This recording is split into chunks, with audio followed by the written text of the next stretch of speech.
You're listening to the iRacers Lounge podcast, where we discuss everything iRacing in a casual setting.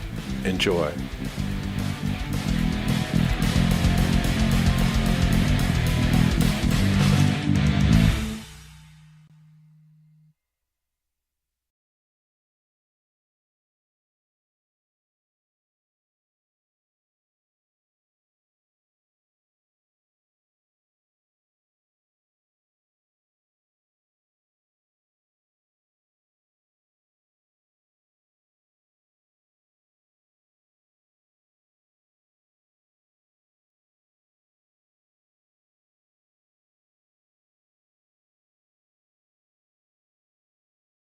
Welcome to the iRacers Lounge. I'm your host, Mike Ellis. iRacers Lounge is a podcast for the iRacer where we talk all things iRacing in a casual setting. Joining me are the usual characters, David Hall. Hello, hello. Hey, Brian McCubbin. Hey, everybody. Happy Thursday. All right, Brad Wren. Hey, everyone. And John Curley.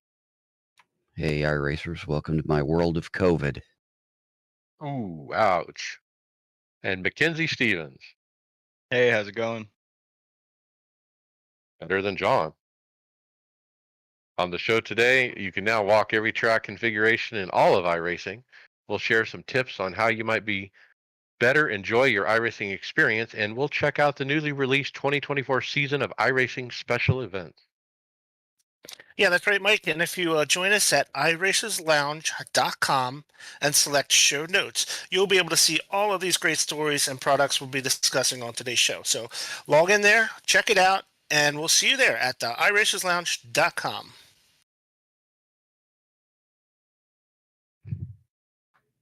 All right, let's open up the news with some news about Draftmaster and Ringmeister.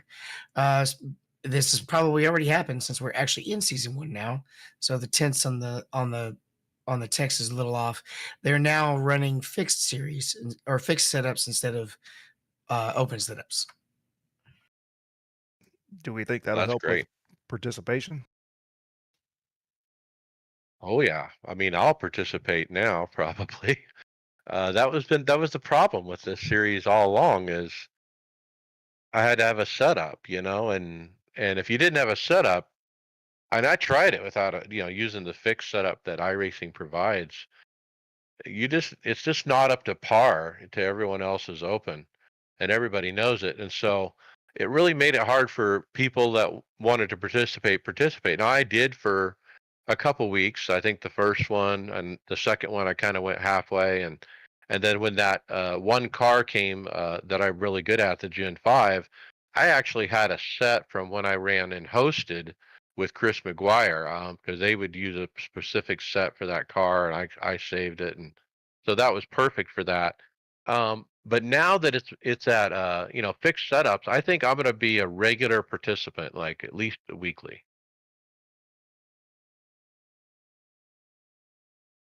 I think it seems to me to be a good move. I was doing it with the open setup, but I was buying a setup. Now, I can do this without paying for it or taking the time to set up a car, and everybody's on equal footing. So, yeah, good move. Yeah, I was actually really surprised when this first came out that it wasn't fixed setup, but it seems to make more sense as a fixed setup thing because it almost dives a little bit more towards like the carb cups type stuff and the trucks series that's like that. So to me, it seems like it's more suited for fixed racing than it is for people whipping out setups. Yeah, most of the time I prefer open setup, but in something where you're changing cars every week, that is kind of a different story because it's not like you can be familiar with exactly what to do on every car with setup. They have their different idiosyncrasies, so nobody's really going to be building a setup probably for every car except for your setup aliens. So it's just definitely not a bad idea. Somewhere Greg West, I can't find it now, said that there was a technical reason they couldn't do it fixed setups when they initially rolled it out. Like technically they couldn't do it. And what's happened is this release they've changed the code in a way that makes it possible to do fixed setups with changing the car every week. In other words, they didn't have time to figure it out last time. They just threw it out there, yeah. And it's not I don't mind that either, just to see what sticks, and I think it was popular enough that it's going to stick, and so I like it. I think it's a new flavor of racing, that they've been bringing in where you have different cars on the same kind of tracks, like in this case, Draftmeister on draft tracks. But the ones that change tracks and cars are pretty wild too on the roadside.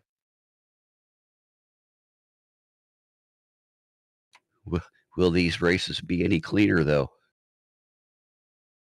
No, No. Because you'll have more guys bunched up. be in front of the wreck, get up front. That's the trick. Another thing, I think the fixed setups make the qualifying tighter too, because I think that makes the biggest difference in super speedways is the qualifying when you have good setups. So without that, I think the qualifying is going to be a lot tighter.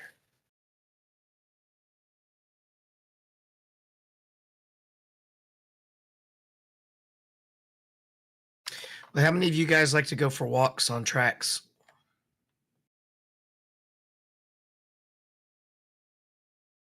Never really had the opportunity, but I guess you can. I've walked dirt tracks before because they change so much, but yeah. But go ahead. I'll go ahead with the story then. So there's a program out there called iRtrackwalk.com, and we've talked about this before, and it actually lets you virtually go step by step through tracks like you're walking through it. And they are announcing now that they now are completely up to date with all of iRacing's tracks and configurations of their tracks. So everything on there is available that is in iRacing. So if that's something that you like to do, to walk around the track, kind of look at different corners, do those kind of things, irtrackwalk.com can let you do that, and you can do it for any track now.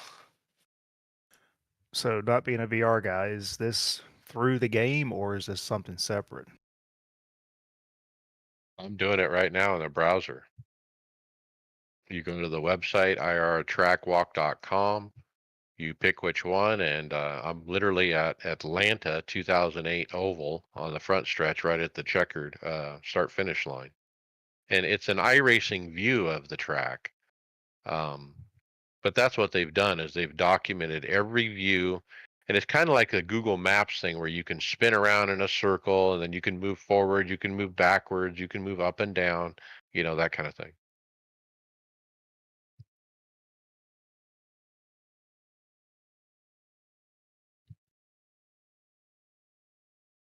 Now, is this valuable for an iRacer? I don't know. I don't know that it is. I think track walks are traditionally done in motorsports by real drivers just for familiarity. They want to go look at the surface. Oh, is there any potholes? That kind of thing. I mean, if I was racing an Indy car at Detroit, I think it's a good idea. If you're an IndyCar driver the day before, the night before, take a bike ride or take a walk down the track. Just kind of look at the surface and look at anything. Maybe are there different, markers? Lots of times you use stuff on the side of the tracks as braking markers and whatnot.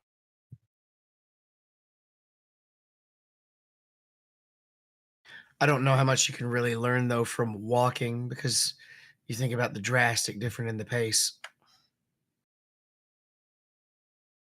Yeah, but from a real driver perspective, I only go to Detroit once a year. I haven't even seen it yet. I just got in from the airport. This is my first chance to see the track. I'm going to do it. I understand why they would do it. I don't understand why an iRacer would do it though. Yeah, I Yeah, mean, I like I can. said. Sorry, go ahead. I was just going to say, if you remember when they went to Chicago, they did multiple track walks. And like what Mike said, if you're going someplace you've never been before, to be actually to get out and walk it, see the corners and get a better understanding, as opposed to being in a car or a pace car just making laps. Right, and like I said originally, in dirt racing, track walks are actually very important to see the condition of the dirt, where the moisture is. You can do all that stuff. Even the guys who were doing the Bristol dirt race in NASCAR were doing track walks quite a bit to see what the condition of the track was and what to look out for. Again, is it really important in iRacing, even in dirt? Not, I wouldn't say really, but it's interesting, and it does maybe give you some neat views and different layouts that you might want to check out.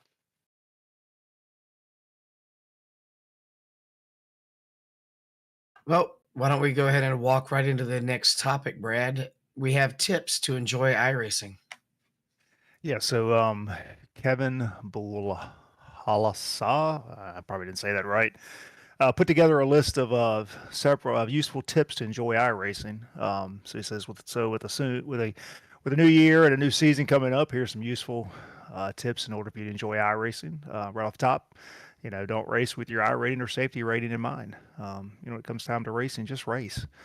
Don't put a lot of pressure on yourself. Again, remember everybody's human. That's the one thing that sometimes I think we forget, that you are racing against other people, and they make just as many mistakes as you make.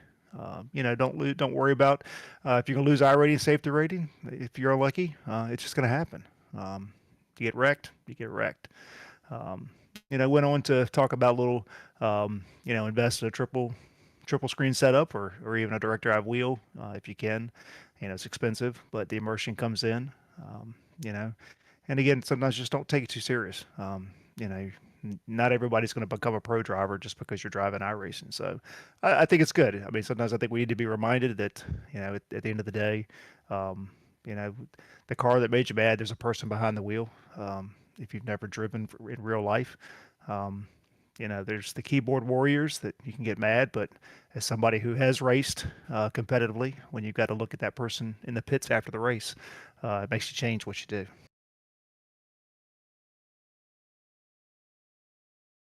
Yeah, it's a good list. I think anyone new to iRacing should take a look at that and just soak that in a little bit, because it's really food for thought. Um, the part about, don't get hung up on winning. You're going to have fun racing for 15th. Sometimes the best racing is when you're back in the pack. And sometimes you're not going to be up front, depending on what split you're in, you know? You I know, get a little irritated when people say, "Why are you racing for 14th?" It's a race. Right. You race for every spot. Yeah, I mean, one thing he did say is, go back and watch your replays, especially if you wreck. You can learn from that. I try to remember to save all of mine, especially if something happened. But then again, it's just another opportunity to learn. If I got caught up in something, what could I have done to maybe not put myself in that spot? So it's easy to blame somebody else, but there's times where we put ourselves in a position where we probably shouldn't have been. Yeah, we do that a lot in our chat. I do a race, I get wrecked. I put the video in the chat so you guys can dissect it. Did I screw up? Did the other guy just blow it? What happened? Could I have done something different? And so, yeah, I do that a lot. So the first one that Kevin mentions, is don't think about I rating or safety rating, but I, you know, gosh, I think 99% of us probably do. I know I do. I shouldn't, but I do. Yeah, I I'm don't think guilty. about it much. I'm guilty of it. Since getting back on the service back in the middle of the summer, have not had a very good go of it, and a lot of that's just it's been a long break and getting racecraft back, and I've been actually apprehensive sometimes to race because I'm too afraid I'm going to lose our rating.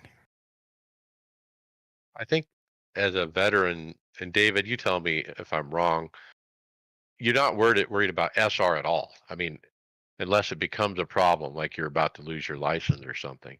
But otherwise, SR is just out of the picture completely. But IR, you're aware of it because it places you in what split you're in, and so that's the importance of the IR. and obviously that's important. But the SR, I've like given up even thinking about it. Unless you spend a week at Martinsville and get hammered. Because I had to watch it after Martinsville for quite a while. With iRating, you get to a point where you stop watching every little individual fluctuation. I never go back and look at every race and say, "Oh no, I lost 70 that time or I gained 82 that time," because it mostly balances out. But you do notice if you go on a really bad streak or good streak, like lose 1,000 over the summer, something like that. One of the other things he said was invest in a triple setup, cockpit, and direct drive wheel. Um, I might take exception to that just a little bit because we've got listeners out there who can't afford that. And you don't have to have those things to race this sim and have fun. So, don't think that you're going to become an outstanding driver if you've got those things because, that's not going to automatically make you better. You can still have fun if you don't have those things. So don't think you're not up to par if you can't get those peripherals. I think I you're spot on. If anybody wants to look and see what Ty Majeski still races with. That's what I was gonna. That's what I was gonna just say. Ty Ah, Majeski. ah, I won't go with that argument though. Ty Majeski is the exception.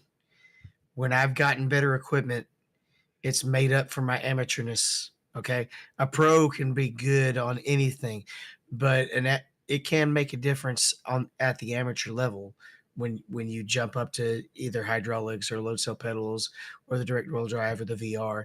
It can remove something that's holding you back essentially. Whereas Ty could probably race with the controller, and because he's just an alien. That David hit is also right because when I moved from a G27 to the hydraulic brake pedals, my performance in road went up immensely, and just from that equipment change. So, so it can happen with that, but everyone's right here because of the Ty Majeski rule, and that could be a title idea, the Ty Majeski rule. Look, he had an old laptop. He had an old G25. I don't even think it was a G27, and a desk, and that was it. And he ran himself up to 10,000 I rating on oval with that equipment.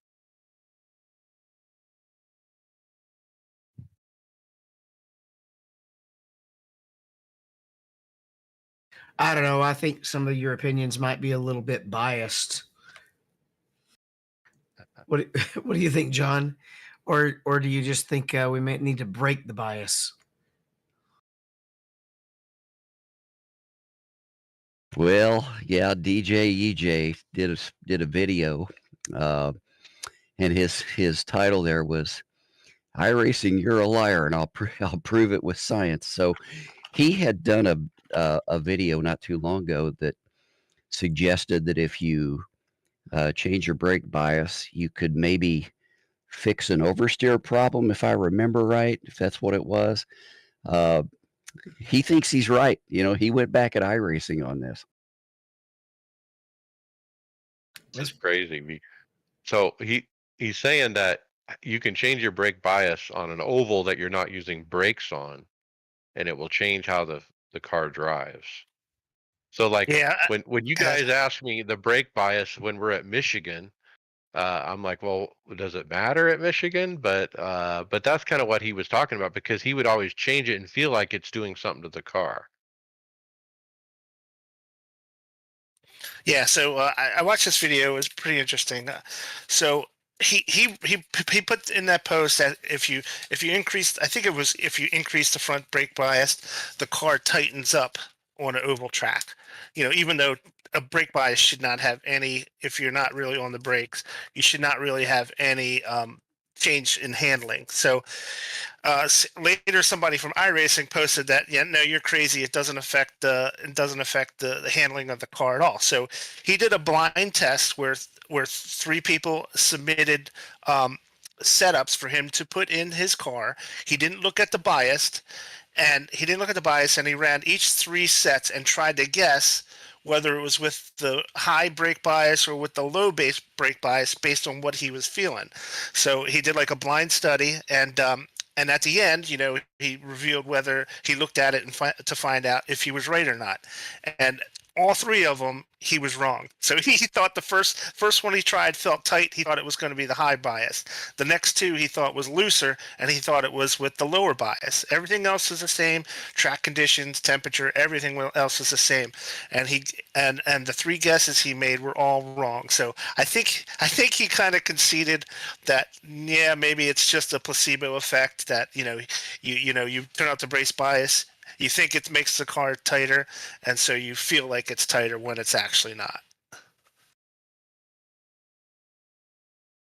I mean, in all fairness, in the video, he had them backwards on what if it would tighten or loosen, but the car did look like it was driving completely different on them. Like with the really high brake bias, it looked super loose, and when it was a low brake bias, that car was really tight, and you could tell driving. So just from that video, it looks like it does make a difference. Now, what way it goes, you'd have to play around with, I guess, but Right, No, you're right. He And did it by and he himself. It was still placebo effect, even in this test. Even though he doesn't know what it was still placebo effect. He was basically probably guessing. And then within a lap or two, he's like, I think it's loose. And he'd drive it to make it loose, whether he right, liked it or right. not. Yeah, I mean, it's almost like he proved the opposite, if anything, that it was tightening him up when he was lower on brake bias. But either way, I think you're right, David. I think it was mostly placebo effect involved. I don't think it really had anything to do with the brake bias changing the handling. Does anybody remember why he thought this in the first place? Why he thought it was gonna make a difference? I don't remember other than I think some people were just playing around with it, and that's what their observations were. I don't think there was anything in there that he tried to do. I just thought maybe it was happened by accident almost. Yeah, I mean, because it shouldn't make any difference, but and I'm not a programmer, I'm not a coder. I don't really understand how it could matter if you're not using brake. Well, it shouldn't. And unfortunately, through the years of iRacing, there's always been concerns of exploits and whatnot. So we'll get into that, I think, some little bit later in the show. But there's always been a concern about an exploit of some sort, and someone's found something that works.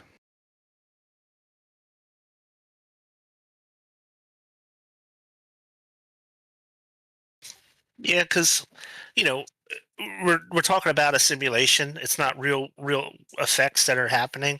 It's simulated effects done in computer code, and if a code has some kind of way that it can be manipulated that wouldn't necessarily work in real life, people might find it, and we see that happen in other ways.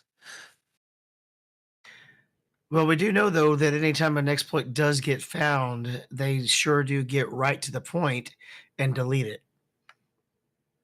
So we'll move on to the next topic, Mac, and talk about the deleted track at Summit Point. yeah. So DJ UJ posted a video saying the track, it's called the Summit Point. So it's a right hand oval. He's saying it's the only track to ever be permanently deleted. I haven't actually watched this video, but is this a real track, or is this just something they kind of made out of Summit Point?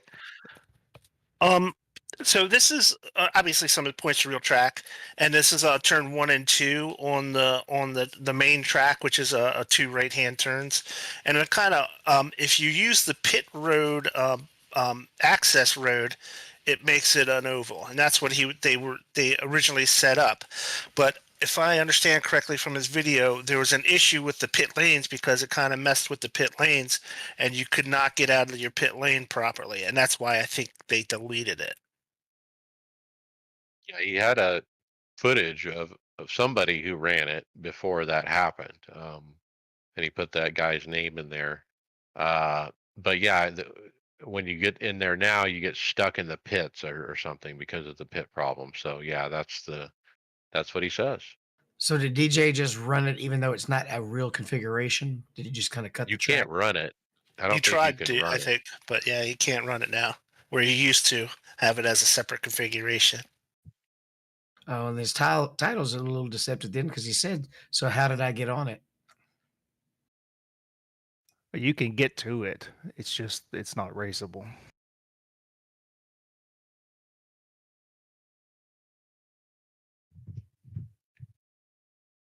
All right, Brian, we got some charity talk next.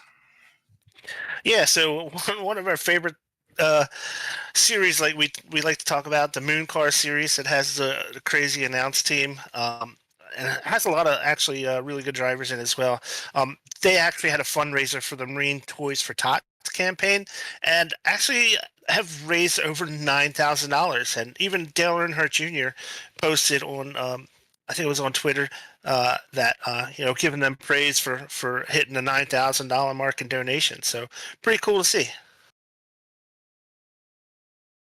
Yeah, that's quite a charity. I mean, we see these a lot, but not for that much money. So well done. Yeah, if anybody's interested, you can basically go to toysfortots.org and chip in. It's that time of year. Yeah, it's just another reason to like Moon Car. I mean, aside from their awesome announce team, um, they're actually doing good work. I think I remember Justin a couple weeks ago said he'd like to try to get in, and if he could, it would be awesome if he could get in there.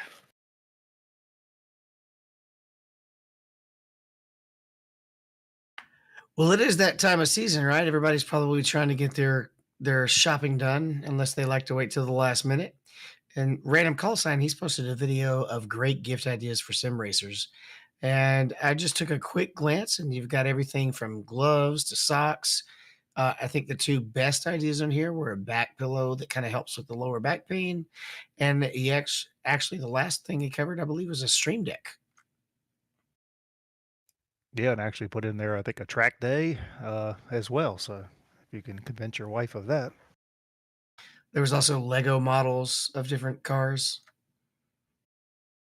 Now, Brad, didn't you get an early Christmas present already and got one of these on the list?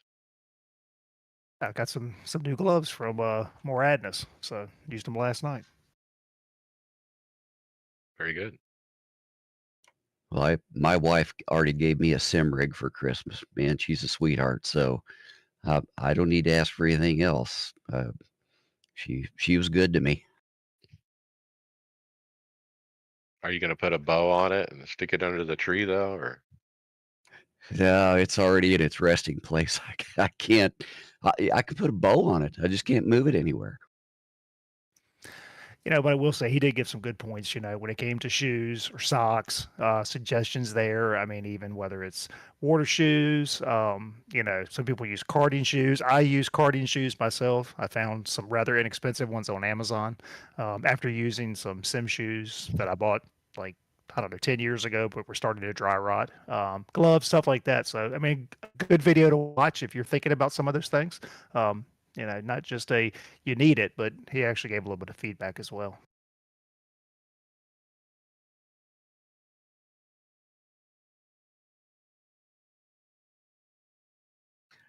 Ironically, though, how many significant others are probably listening to the podcast, or are we just telling all of our listeners what to ask their SOs for? Yeah, what to ask for. Absolutely, that's what you do. You got to give him a list. Just text them that a link to that video.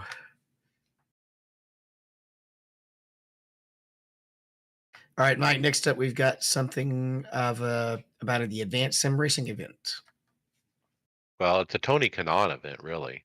Um, and in conjunction with Advanced Sim Racing at his new Tony Kanaan Esports headquarters. You remember about a month or so ago, he gave us a video of this room. It's in Indianapolis, I understand, where he lives. It's like a large garage that he's converted into a sim den, and he's got like, I don't know, 10 sims in there right now. and he had an open house because they had the big industry show PRI, I guess it's called. Um, a lot of people were in town for that, so it looked like he hosted all his friends and family over there. He's got a large group of 40, 50 people. They're having a party, everyone's racing. Tony's the host, and in the last video he said, "Hey, nobody's going to be invited," and so I guess he was fibbing. I see Dan Suzuki there too. One of the rigs had the active pedals. I've watched quite a bit of Kanad's stuff, and just what a good ambassador for sim racing, as somebody who's come from the real world, and then really firmly believes in it and is standing behind it. I know we've got another story a little bit later, but I think just a good ambassador for what we enjoy doing, and another person that kind of makes a connection between the real world and sim world. He's also always been pretty chill anytime I've come across him in an IMSA race. And I think he's a good tie-in for the manufacturers as well, Brad, like Advanced Sim Racing, SimuCube, Micro Center, Gomez Wheels. I mean, Tony Kanaan has got his name on all that stuff. And there's a reason. He's an Indy 500 winner. He's marketable. Sim racers know who he is. If he says, "Hey, I race with this wheel, it's good," you're going to believe it. Yeah, funny little comment. I always see him when he's on Twitch, and my wife knows him. I always call her out in the garage and ask her what he's saying because that's her native language, Portuguese, what he speaks. And so when he's on Twitch, is he just blabbing in Portuguese mostly, or? Oh yeah, he's talking, and I always say, "What's she saying?" or "What is he saying?" And she's, Has anyone here actually ran in this series? No, it's No, mostly for industry insiders. So NASCAR industry people. real life racers and crew chiefs and crew mates and such. Yeah, this guy's name is Ford Martin, and he was the guy who was in charge of this or admin of that league, and he's hanging it up. Yeah, a lot. Leagues are hard. It's like herding cats, people. If you run a league, it's hard. It's just hard work. Um, and so nobody can last forever in leagues. It seems like there's only a few. And you thought that this one might because of the notoriety they have, like Kyle Busch, running every night, and stuff like that.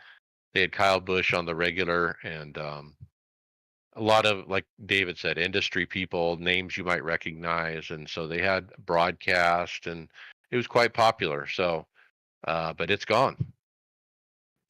Yeah, I can, from experience back in the late '90s and then early 2000s, ran an R 2003 league, and it's a lot of work. I mean, we didn't do broadcasting stuff like that, but just to keep stuff organized, points and all that stuff, it's a lot of work. A lot of people don't realize how much time and effort goes into to doing a league and doing it right.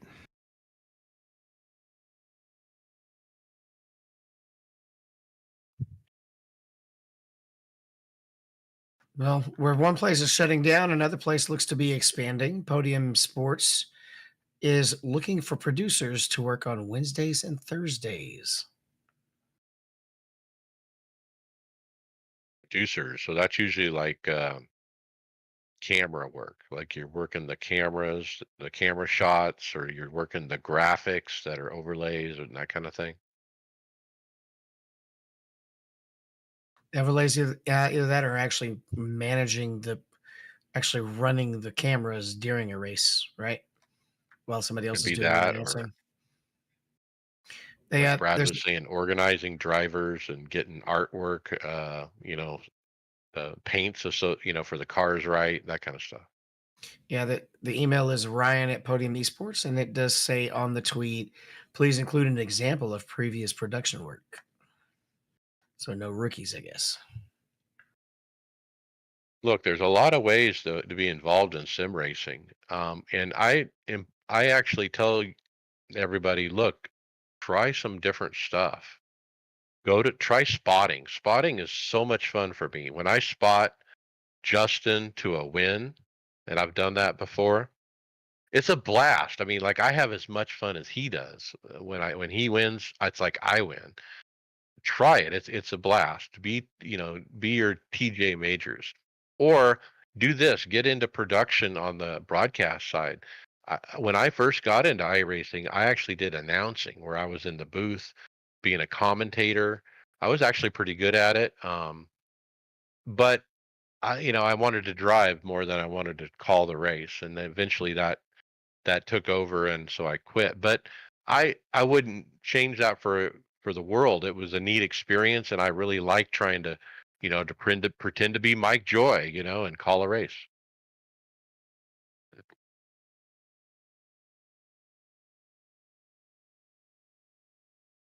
All right, Justin, you snuck in a little late. Why don't you tell us a little bit about the contest for season one? Yeah, David. iRacing posted a new contest that are available in season one series, and I was going through it. And how to enter: you race in a Mustang Skip Barber Challenge, Fix, or the Skip Barber Race Series in season one, 2024. You must race in at least 10 out of the 12 weeks. The winner from each division from season one, 2024, will win a 1-day pass at the Skip Barber Racing School. That's just one of a dozen different contests. So you just read off one of them, but there's a bunch of them as you go down the page. You have to run a paint, you have to participate in a particular series, that kind of thing. And so if you run officials, I mean, you should really take a look at this. Get these logos on your cars, make some starts in these series just to be eligible, for trying to win some of this. They have some really good hardware here too. Yep, from Sim Magic, Rickmo Tech, DOF Reality, Next Level. So Sim Lab, I think someone can win an actual a rig. So yeah, I mean, it's good to see other manufacturers, companies like that, supporting iRacing. Yeah, these things are easy to do. You just put their logo on your car and run the races. I mean, just keep them on there for the season, and you got a chance to win. Yeah, 10 official races in the whole season. Um, just having the logo on the car. That's it. Now, my curiosity gets me on this, but I know you can go into the paint shop and you can, slap the logo on your car. So maybe this doesn't matter, but how do they know you've got it on the car? I mean, are there stats somehow that iRacing keeps on that? A Yeah, little, like you said, you're doing it right in the sim, John. You're putting the logo on the car in the sim. So I think they have a report or something that shows that. yeah, it's going right into their database. It's not like trading paints. It's directly through the iRacing interface.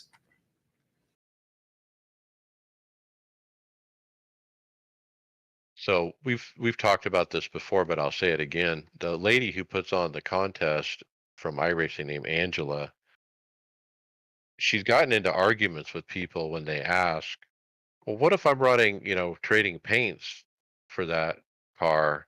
Does that mean I'm not eligible? And she basically said, no, you're not.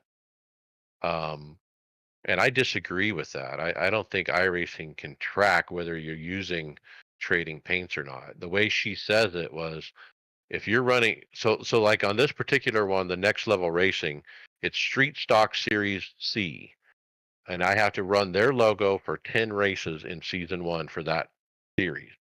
So what she's saying is that if you put the logo on your car, but you turn on trading paints and you have a different paint that you're running in trading paints, you're not going to be eligible. And I disagree with her. I don't think she knows what she's talking about, because I don't think iRacing is looking at if you're running a trading paints paint. Well, No. that's exactly why I asked the question, Mike, is because a lot of us run trading paints, and I thought, well, how are they going to know, am I really running that logo or not? And if I'm in trading paints, I'm not running that logo. Yeah, no, I mean, again, it's if I don't know how many people use trading paints, but at the end of the day, the iRacing paint shop is there. Put the logo on there, you'll be fine. Again, I agree with Mike. I'm not quite sure. I think she's quite confused, to be honest with you. Um, for me personally, I usually try to find a scheme or something that's in the paint shop that looks as close to what I race, and then I'll put on whatever logos I want to put on. But I mean, there's probably I don't know what the percentage of iRacers actually use trading paints. It'd be interesting to know, but I would probably think that it's not as high as we may think. And they're going to see the other people will see that logo in the original paint uh, when they don't have trading paints installed. They're going to see that logo, and so yeah, I think she's just mixed up there.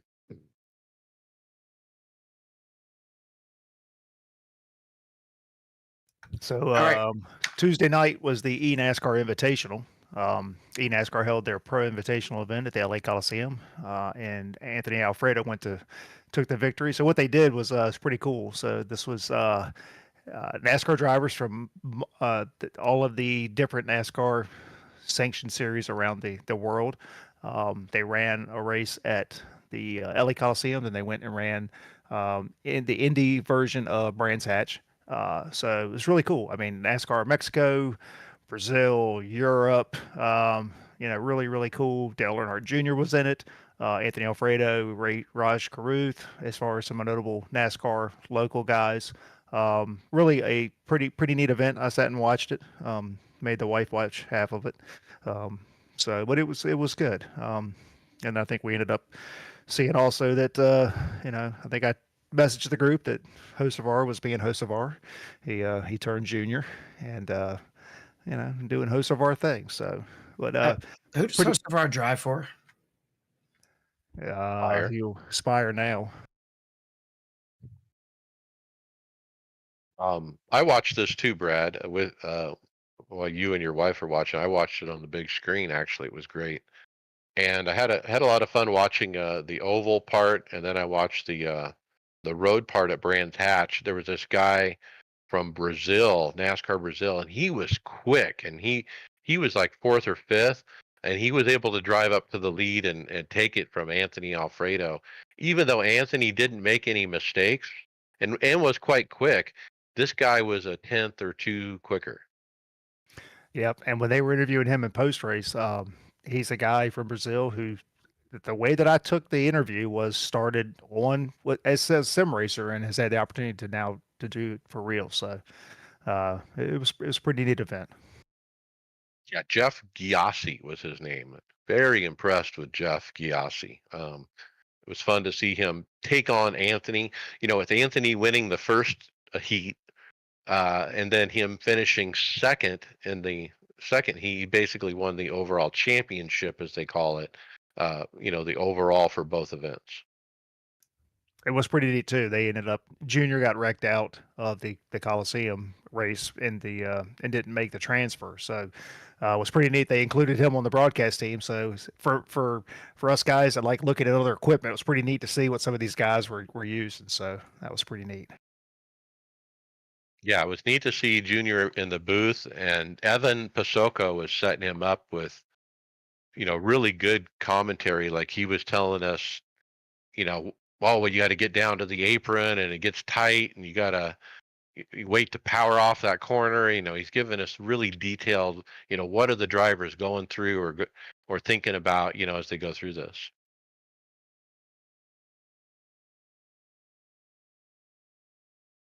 Great It was, event, great event. it was good. It's good to see Anthony continue to dominate on the E side. I, I he's had to drop down to trucks in real life, hadn't he? No, he's got to Oh, ride it with Pure Motorsports and Xfinity this year. Our that's good to hear. motorsports. Yeah. That's good to hear then. Next was a quick hit. It's a video introducing the Autodromo Internazionale del Magello or Magello. Yeah, I haven't driven this track yet, but man, it looks nice. The foliage looks great on it. Looks like a fun track to drive for the road racers. Does this track exist in other sims, like in the past? Like I've driven it on a different sim at some point, and I probably would recognize it once I get on it. I just can't from the video. Not sure. I don't know.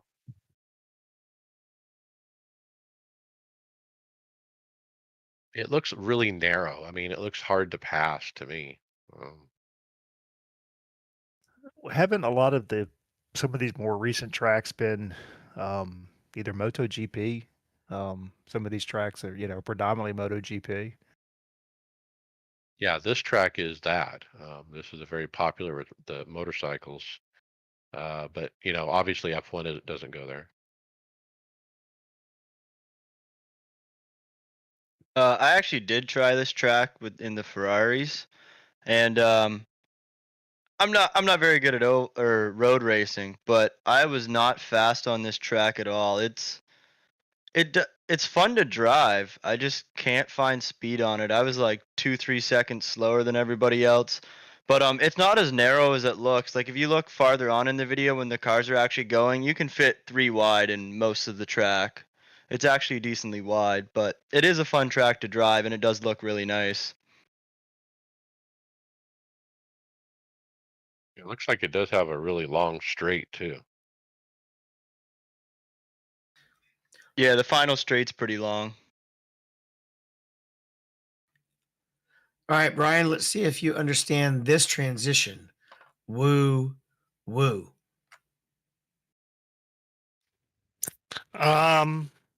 No, I get the woo part, but not the second woo. So Well, read the yeah, header. I still don't get it. Second race in a row. I got you. I got you. You know it's So a bad anyway, joke when you have to explain it. yeah, that was went over my head like an airplane there. So anyway, week 5. Yeah, that's right. Monday night, week 5 in the World of Outlaws Thrustmaster Sprint Car Series. They were at I-55 Speedway, owned by Kenny Schrader, and it's a smallest track that they're going to race on all year, but has wide and banked turns, so it does have some really good racing in it. They're running like 9.5 second laps in this thing, so the racing went by pretty quick, even though there were a couple of cautions. But in the end, Kenny Miller, who won last week at Lincoln Speedway, wins 2 in a row now. So that's two second win in a row for Kenny Miller. Second place was Hayden Cardwell. Kenny Miller was pretty much wire to wire with this one, so it wasn't a whole lot of dramatics in it. Noah Carpenter finished third. Alex Bergeron, he had his trouble. He was actually in the mix in the top 10 and wound up tagging the inside wall on his own. Just misjudged the turn because he was running so close to the wall on the bottom line. Wound up finishing dead last in the feature, so he didn't gain hardly any points at all. So a tough week for him. Again, this points series is just completely up for grabs. Nobody's taking control of it. Even though Kenny Miller has won two races in a row now, he's not even in the top 10 in points because he's had such a bad start to the season. But right now in the lead is Ryan Avila. He's right behind him is Aiden Forrester, and Tyler Schell is in third in points. Tyler Schell is the returning champion from last year. Alex Bergeron, who is always in the hunt, is actually down in 8th place right now. So he's got some work if he wants to try to repeat as a 4-time Sprint Car Series champion. So yeah, they're going to take 2 weeks off for Christmas and New Year's coming up. I'm sorry, no, they're going to be at Knoxville next week, and then they take 2 weeks off. So one more week before the break for holidays at the Knoxville Super Speedway there. So looking forward to that race. It'll be a lot of fun. That race is really great for highline racing. We've had some great races there in the past, and I look forward to seeing how this thing shakes up. Like I said, it's anybody's game right now. This is gonna come down to the last week. I'm almost positive. The people up front are like top tenning it. You got people up here in the top 5 that haven't won, and the people that have won are not even in the top 10 in points, and it seems like if you win, you're having trouble too. You're right. You're right, Mike. I don't think there's a race winner in the top 7 points. Eighth place is Alex, and I think he's the highest in the points right now with a race win. That's crazy. Right, And he's had that's what I and was he's trying had to two. say. Yeah, Yeah, he's had 2 race wins, and he's only in eighth place. Are they going to start crying for a win and you're in format? not in this series. I mean, it's pretty short Yeah, and sweet. So yeah. There's no playoffs or anything like that. It's just straight points for 10 weeks. So, but yeah, it's gonna be fun to watch. It looks like right now there's a really good chance of a first time winner of this series coming up.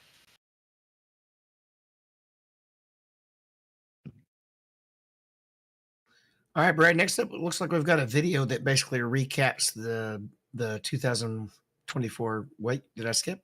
I did skip. I was jumping ahead. So we'll jump back and talk about the special events instead. Yeah, so iRacing has released the 2024 special events calendar. A lot of good stuff on here this year. As an NIS guy, I'm glad to see that we're not going to run a full distance at Phoenix. That's much appreciated. Um, but we get a full distance Brickyard, which is pretty cool. So from the Roar starting in January to the Daytona 24 hours, yeah, the typical the 500 Bathurst, 6 hours of Watkins Glen, Coke 600 from the NIS side. Get to later in the year, everybody's happy about the Bristol 500. Quite a few IMSA races, the SCCA runoffs again at VIR, a little short tracking at the Winter Derby, and then it'll conclude with the Chili Bowl. So, really, to me, probably the big surprise was the Brickyard 400. I'm not sure about you guys. yeah, I want the Southern 500 back. Come on, please, Southern 500 at Darlington. Well, Anyway, did anybody notice what's not on there that we wondered about? there's no Indy 500. There's no Le Mans 24. Not sure where anybody's surprised about that. No, no surprise. I think some of us just wanted to see it on there. No, they still have a few months to sort it out. If they could put it on late in the game. Yeah, I'm sure they would do that if they had the opportunity. Wasn't Martinsville typically on here too? The full length Martinsville. Ooh, Oh my God, that would be no, hell. That would Yeah, I literally know. be torture. no. You know what? That should be literally The your regular penalty for one of the protests. You get in trouble, and NEM sends you a message. You have to run a Martinsville 500. to get your license back, to get back on the service. I would But- trade. Oh, my bad. I would trade Bristol for this Southern 500. 500 laps on Bristol. I mean, It's not I too don't- bad. That's not. We did it a couple of years ago. It's not too bad. It was almost 1-1. Yeah, it's not too bad. What about the Martinsville MX 500? That's pretty cool. So you got the MX5s, the global MX5s at Martinsville. So if you guys remember, they went back a few months ago and actually tested there in real life. So some interesting things that could be coming down the road. I guess maybe iRacing knows something we don't know. Well, you see the other coercion with the Brickyard 400. NASCAR's going back to the Brickyard. Obviously, then so we are too, and so maybe there is something to it with the Mazda MX-5s.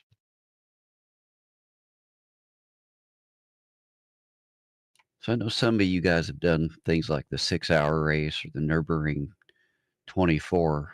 You plan on doing those this year? Oh, we'll certainly have several teams in the 24 of Daytona, and we'll try to run Sebring. Yeah, I usually just do the Daytona 24 myself. I've done Spa before. That's fun as well. I'm sure. I don't understand why they don't do a Mountain Washington special event. I mean, it's not going to be in any weekly series or anything like that. It's the only track that kind of is geared towards a one special event type of thing that they can just maybe do qualifiers for and maybe eliminations or something like that. I know you're not racing side by side, but I mean they have the track. They obviously spent a lot of time scanning something like that. I don't understand why they can't put a rate event in for that. You're right. It's dead otherwise. I would participate in something like that. That would be cool. Now, would It, making one event for that track get people to buy the track though? Maybe. yeah, it could Well, be. are any of these other special events dead otherwise? No, let I me don't look at think this so. Not, list of not tracks. exactly. So No, that not might be part. necessarily. That might be part of your justification. They're not going to set up a special event for something that's just pretty much dead. Right. All pretty much all these tracks are in some kind of rotation, one way or the other. Well, you got to look at Mount Washington as a. It's not dirt oval. It's not dirt road. It's not road. It's not oval. It's its own thing. It's a point to point. And so, to Brian's point, why leave it out? Because they do run a special event at Mount Washington once a year. Let's coincide with that and let's run our own.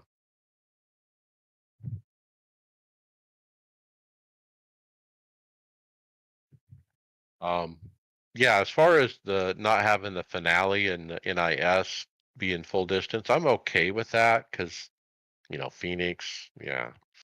But I don't know about Bristol 500. I'd rather have Darlington. But as far as Coke 600 and Daytona 500, you can't change those. I mean, you always got to have those.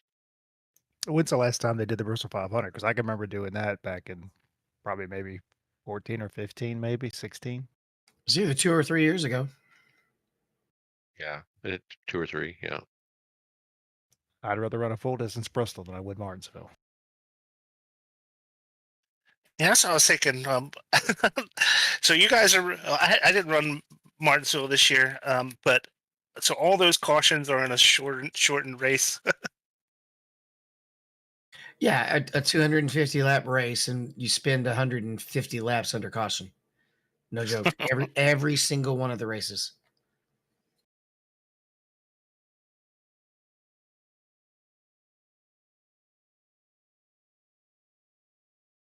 All right. So while I was trying to take us before I skipped over the topic, is we have a video on Overtake GG, which is kind of basically a review of the update.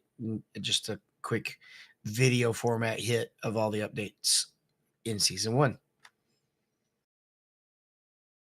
Mac, you told me about this video where she said something about the rain. I don't think that we really were clear about. Yeah, the start of the video, she says basically right away she goes, "There's no rain," but by the sounds of what she's saying, they're expecting it to come in the next couple months. I think is what I'm understanding from it.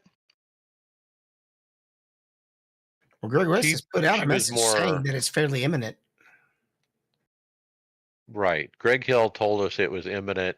She basically took it a little bit further and said, I think I don't want to put words in her mouth, but I think it was like it'll be out before the next build, kind of thing.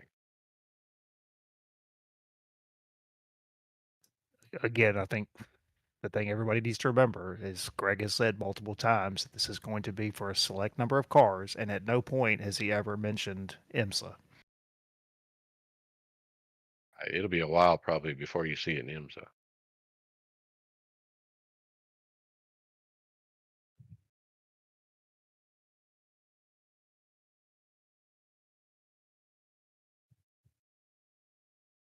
So We had a quick patch hit, Justin. Yeah, iRacing put out a new patch, season 1, patch 1 release notes, and it's a series of things that they've updated. Anything sticks out to you guys? Damage model changes. they put that in bold on several different cars. And I think the reason it's in bold is that was the reason for the patch. But it says for the new damage model, fixed an issue where wheels could reattaching incorrectly when fast repairs were used. Like to have a video of that. Wasn't there a graphics glitch that got fixed as well? I think it was the shadows in the car. All I know is I was going through all of the cube maps one night, and it was literally like I was having a seizure because everything was flashing so bad.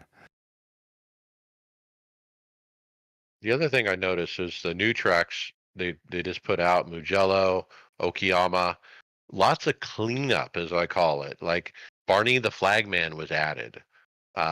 Tire walls, tire stacks, catch finches optimized for rendering performance. All this additional speakers and security cameras have been deployed around the track. Um, Water drains have been added to the track's surface. The optimization thing always, I don't know, I just find it interesting. I mean, they release it, it's going to have upgraded graphics. Everybody starts to complain, and then magically they can make it run better. Why not just do it like that from the very beginning? There are some things that just will never show up until you throw it out to thousands of people. To me, it seems like they're not done with it. They release it. Oh, we still have, a week's worth of work. We're just going to put it out as a patch. And that's what it looks like to me. Yeah, I mean, I turned some laps at Okayama, the MX-5, and track looks great. A few spots that this is before the patch. I mean, there were a few spots where I dropped some frames, but I really didn't have any issues. But again, I know there's guys that are probably running on PCs that have been around for quite a few years, and I'm sure there were some issues.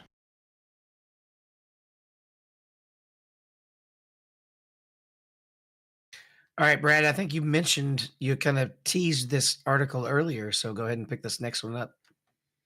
Yeah, so this was a video with Tony Kanaan and Micro Center. I guess he's partnered with them, and they're carrying some of his stuff. Again, Micro Center, is carrying, I think, SimuCube, Cube controls, all kinds of stuff that typically we've had to, you kind of had to buy online, and you don't get to look at it. Huge opportunity. If you've got a Micro Center near you, you can go and actually pick up some of this stuff and look at it. You know, that's to me that's just huge. We're a very niche market when it comes to stuff, especially from a merchandise and a brand or a mass availability when it comes to a store. So yeah, I think that's pretty cool. I think the closest one to me is Charlotte, so I may have to do a road trip at some point just so I can go look at stuff. Yeah, Micro Center is probably the single most change in the sim hardware market in quite some time, at least here in the US. Because, like you said, before Micro Center, you literally can't go anywhere to put your hands on these things. And to be able to order, from them and have it shipped for free and that kind of stuff.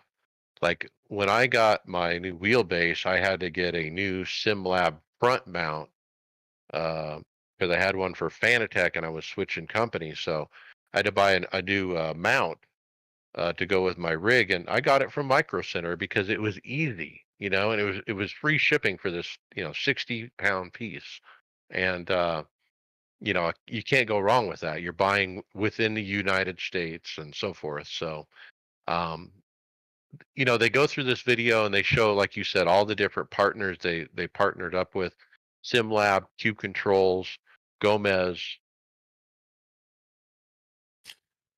Yeah, I was at Micro Center last week, and I sat in their sim and turned some laps at Daytona in an LMP car.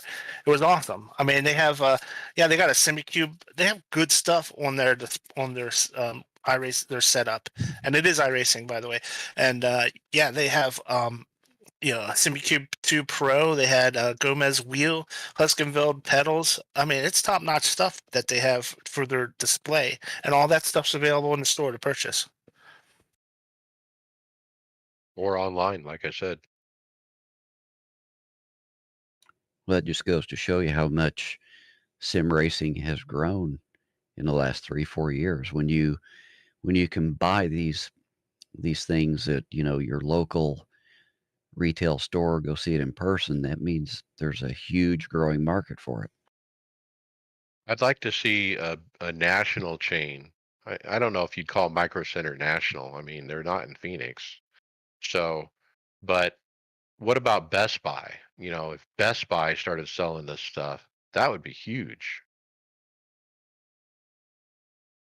Well, I think they will. It's going to happen because there's so much growth in the sim racing industry. I think eventually they're going to see there's a market for it, and they're going to do it. As a competitor to Micro Center, if Best Buy finds out Micro Center selling the stuff, Best Buy will figure out a way.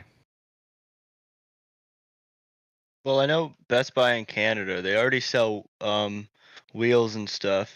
I think they're just Logitech ones. I don't know if they sell any direct drives, but they obviously sell some of that stuff, so I don't know why they wouldn't expand and start selling more.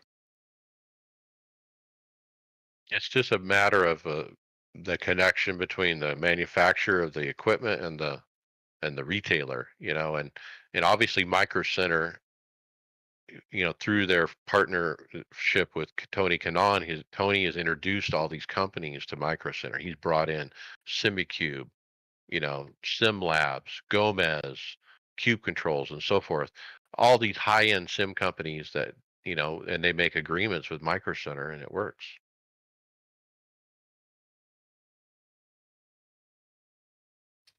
Yeah, I mean, and real quick, I just think it's you want to support people who support your hobby too. If I had the option to buy something at Best Buy or Micro Center right now, even if it didn't have anything to do with sim racing, I'm going to go to Micro Center because they support the hobby that I enjoy.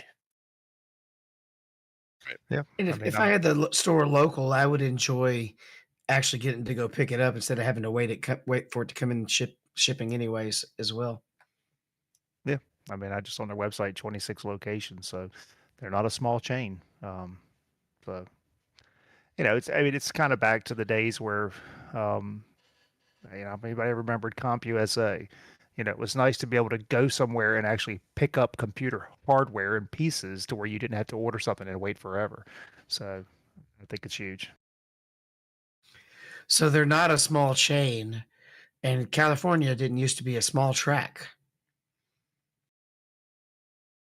However, Steve Phelps has reported recently in a media availability at some point that we have renderings of what the racetrack will look like, and it will be a short track for sure. And that Yeah, quote in the tweet leaves out the part about we have renderings of what the racetrack will look like from iRacing, and that it will be a short track for sure. So why did they dot that out? Yeah, you only got 140 characters with Twitter. But anyway, just a tidbit. Hey, NASCAR is still relying on iRacing for designing these tracks. We got the president of NASCAR talking about it. That's pretty cool. so to follow up from one short track to the next, North Wilkesboro Speedway has posted on X. They've repaved, and gosh, this track looks good. I definitely think it's time for a rescan. Is the pit wall different, Brad? I can't tell. Like if they redone pit road or something, or is that still the same? I think they looks like they've replaced asphalt. I don't know if they did anything with the concrete, but I mean, again, just the track looks awesome. And the It entire center just smooth paved, except for the emergency infield medical center. That's the only building on the infield.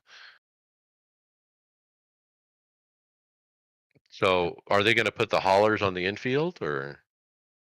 My guess is, years ago we used to go to Martinsville. You'd have the haulers there during the weekend, but they take the haulers out before the race. So I think that's what they did this past year. Haulers were in there, but then they moved them out before the race. So typically that's what they'll do. Like I said, they used to do that at Martinsville. But again, just iRacing. Hello, time for a rescan. Rescan, right? this thing looks so good. I just wonder if they're gonna at some point add a race on the schedule for North Wilkesboro in addition to the All-Star race. I would I would prefer it just stay as the All-Star.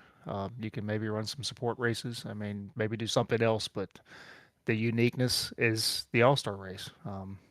Don't muddy it up. I think That's you one got thing NASCAR keeps. Rockingham.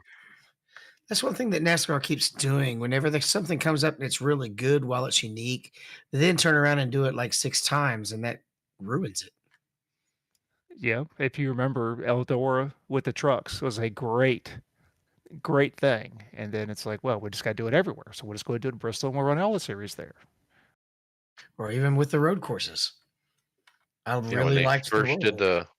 the Charlotte Roval, right? And then all of a sudden we have a bunch of road courses.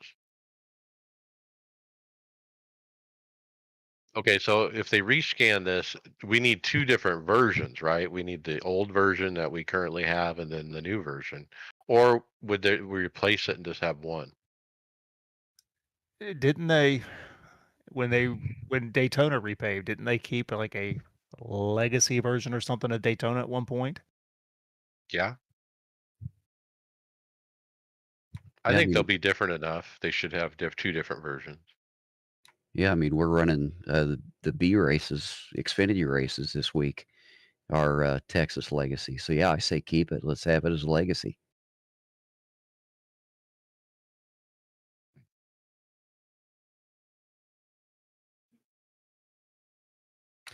All right, next up, we have the 2024 Season 1 FIA F4 regional starting. Now, what's particularly interesting about this is that every region is running a completely different schedule.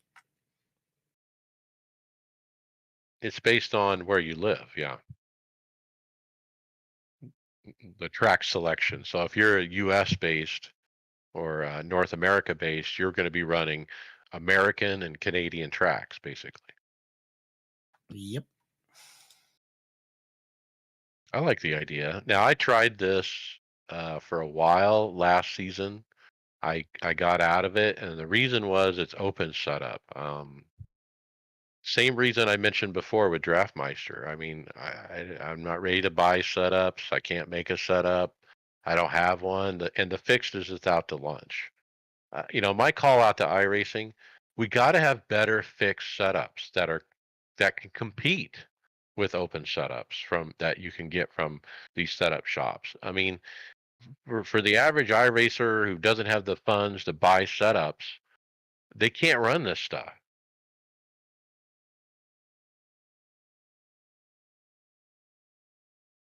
I You're, would agree. the thing is, though, I don't know, with setups, when you start really working towards the pro setups, the your lower level racers can't race those because they'll just be too loose. Can't drive it too loose. That's why they make these fixed setups so tight, right? Yeah, So especially anyone can if you get drive it. down to your lower I ratings. Well, or then give an option of a baseline, a tight, and a loose. You know, I think for somebody who's who got into this years ago, like for me, I'll actually look and try to compare and see what's different between the setups, and that helps you learn, what to then change and whatnot. So, but I agree. Typically, most of the setups are just horrible.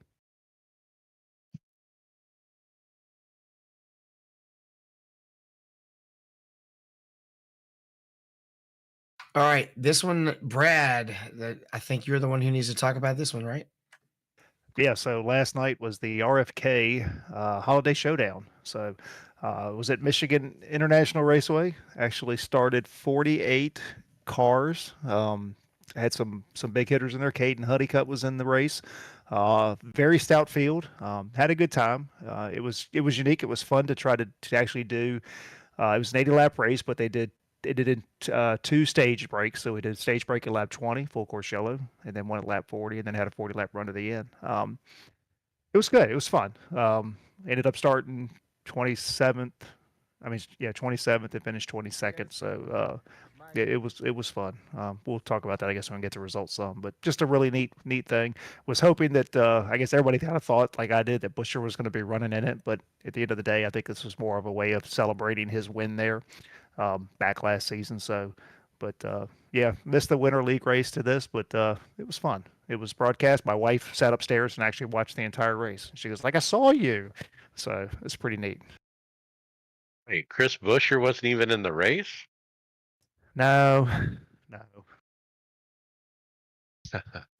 Well, the whole idea is to open it up for fans to run with, I guess is the idea, right?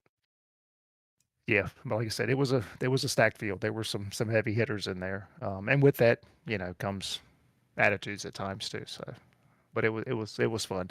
Rep the podcast paint scheme. So hopefully maybe got a little bit. I haven't had a chance to go back and watch the race, but hopefully got a little bit of airtime for us.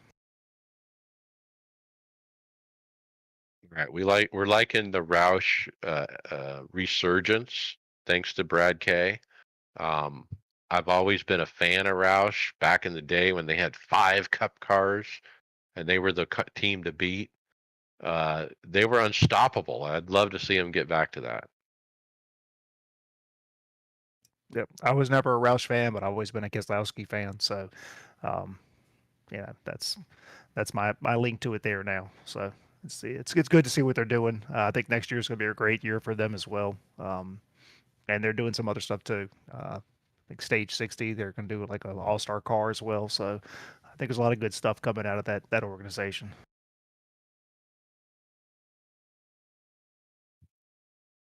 All right, moving on. We have a couple of different items hitting on the new oval refresh. We've got a tweet from Michael Gass that Femi Alatum also replied to, as well as it looks like a video, a YouTube review. Yeah. So Femi said he ran the first B Open, and I agree with this take. Phase 1 of the iRacing Oval Refresh has potential to bring more dynamic racing than what we have had with the dynamic track from a few years ago. And then Michael Guest, who is also a former Coke driver, crazy watching all the negativity last week concerning dynamic tracks. As I'm watching the official races tonight, I'm not sure iRacing could have done a much better job considering the tire that we're on, and that is only phase 1 of the oval update. Um, these are real positive takes from my point of view of what the oval refresh. And then you have DJ EJ. He put up a video also saying that he liked what he has seen with the oval refresh.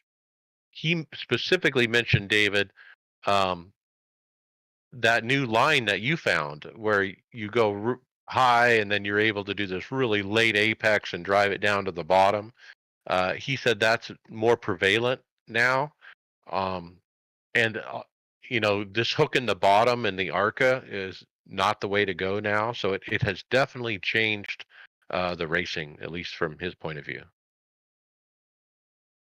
Yeah, I mean, I can say just from running last night at Michigan, the line changed continually. I mean, the beginning of a run, if the car was way too free, like through 3 and 4. If you tried to run about a lane and a half up, it just was snap loose. But you got later in the run, you could get back down there and run there. So, was moving the car around a lot last night, just trying to find speed. So, I definitely think it's a huge improvement. I don't know if I personally have noticed it yet, but we'll see as as my races go on. But it's very encouraging to hear all these positive reports about it. I've turned some laps in the B car at Texas this week and had noticed that you get about 15 laps into a run. And if you're trying to hook the bottom through 3 and 4, it is murder trying to get back on the gas. It is so loose. But if you move up about a half to a lane, you've got grip again. So now, again, DJ UJ talks about that a little bit, but it is nice to start to have to explore a little bit, where your line is, as opposed to just throwing it in there and running the same line lap after lap after lap. Well, back in the day, Brad, before the original dynamic track, that's the way it worked. I mean, you had to hook the bottom every single lap, and it was always the same every lap, too. Yep, very static, and if you got off, you got off. And so I'm very encouraged. And again, this is only phase one, so I can only hope that good things are still yet to come.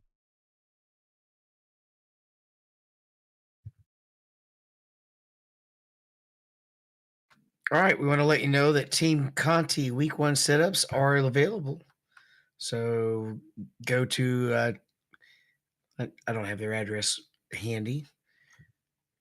It's Team Conti. teamconti.gg. Okay. There you go. /collections/ etc. There's, you can just go to our show notes and you can click straight on it. But all the Week 1 setups are available. So go check that out.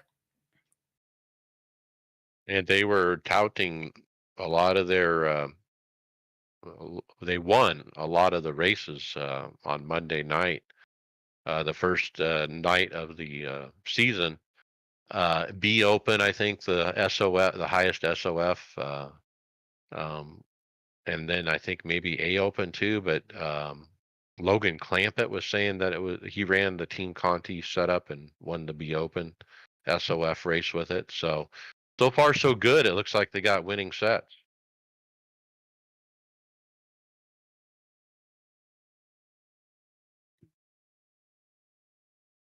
Yeah, This is one I need to watch because it looks like DJ EJ has posted a video for tricks that iRacers use for the best qualifying.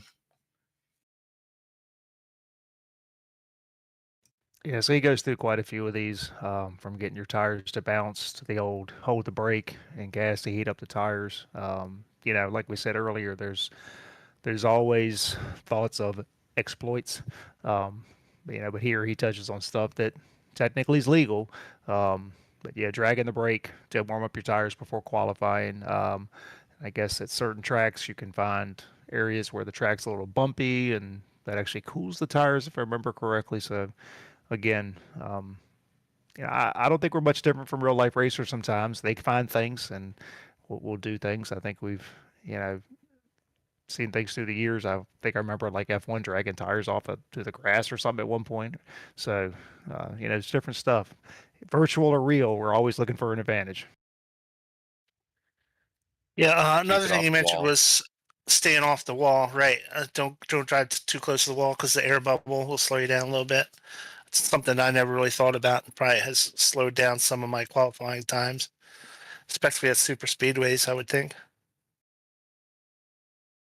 Yeah, I've always hugged the wall on qualifying at super speedways, so I didn't know that, so I'm gonna have to try that at the next one and see if I can be a little bit faster then. Yeah, that's That's news to important. me. That's important just when running the high line at the super speedways too in a pack. So you'll start to see some guys who will get all the way up on the wall um, and side draft the wall, and as a result, slow down. Yeah, I mean, I think we talked about this like when I got back in at the end of the summer, running Talladega, and we were talking about qualifying, and I was like, "So I'm going to run the wall first lap," and I think Mike was like, "No, don't run the wall the first lap." That's changed since I got back on the service.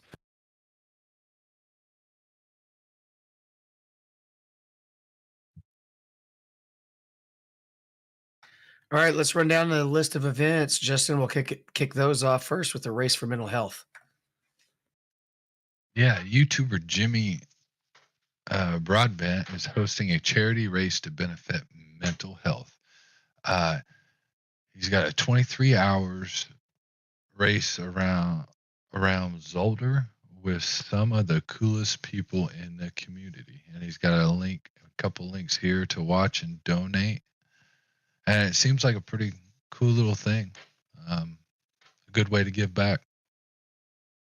Now, this already happened, by the way, on December 9th.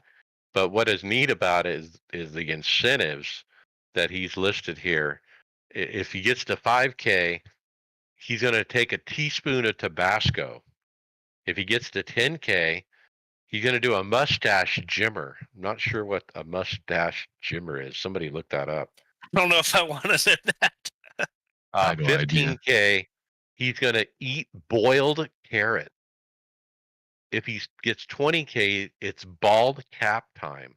Now, What does see that that mean? He's one. gonna shave That his one head? would not really work for our content, our podcast, would it? If you just look at the screen. Yeah. So the So I 25K, wax his leg on stream. 30K, wear a maid outfit on stream. And finally, 37.8K, he's going to have a hot tub stream with Misha. so I went to the link there to where you can donate, and apparently they raised over 54K. So Holy there you cow. go.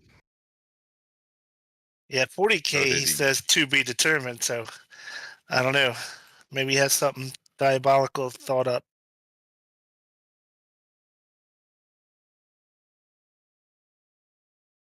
So speaking of giving back, a holiday sale for new iRacers, iRacing posted on X, 'tis the season. Give the gift of sim racing this year with our iRacing holiday sale. So 50% off for all new memberships.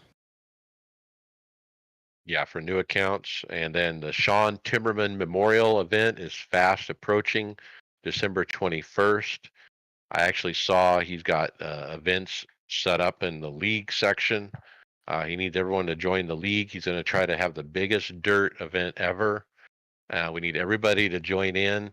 Uh, you can find it by searching Sean Timmerman Memorial in the league section of iRacing. And the last major iRacing event, I believe, is the Chili Bowl. That's already started, hasn't it? December 11th through 17th, Monday through Friday time slots each day, 10 a.m. and 9 p.m. And then there's a Saturday super session. So it's, I guess, the kind of qualifier runs are happening now.